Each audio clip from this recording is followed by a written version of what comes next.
एक चिड़ै की कहानी एक प्रसिद्ध भारतीय लोक कथा है जो बच्चों को नैतिक शिक्षा देने के लिए सुनाई जाती है। यह कहानी इस प्रकार है।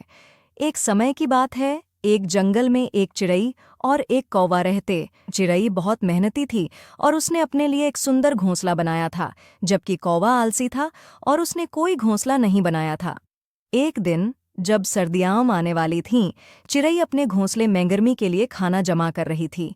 कौवा यह देखकर हंसा और बोला, इतनी मेहनत क्यों कर रही है? सर्दियां आने पर हम कहीं भी जाकर खाना ढूंढ लेंगे। चिड़ै ने जवाब दिया, मैं यह सब इसलिए कर रही हूँ क्योंकि सर्दियां बहुत कठिन होती हैं, तब हमें खाना ढूंढना मुश्किल हो जाएगा। लेकिन कौवा उसकी बात नहीं माना और आलस्य में पड़ा रहा। कुछ दिनों बाद सर्दियां आ गईं और ठंडी हवाएं चलने लगीं। अब कौवे को समझ में आया कि चिड़ै सही थी। उसे कहीं भी खाना नहीं मिल रहा था और ठंड से ठिठुर रहा था। भूख और ठंड से परेशान होकर वह चिड़ै के पास गया और बोला, चिड़ै बहन, मुझे माफ़ कर दो। मैंने तुम्हारी बात नहीं मानी और अब मैं बहुत परेशानी में हूँ। क्या तुम मेरी मदद कर सकती हो? चिड़ै ने दया दिखाते हुए कहा, ठीक है, मैं तुम्हारी मदद करूंगी। आओ, मेरे घोंसले में आकर बैठो और यहाँ से खाना खा लो। कौवे ने चिड़ै का धन्यवाद किया और उसकी स कर दो।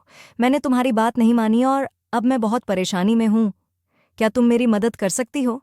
चिड़ै ने दया दिखाते हुए कहा, ठीक है, मैं तुम्हारी मदद करूंगी। आओ, मेरे घोंसले में आकर बैठो और यहाँ से खाना खा लो।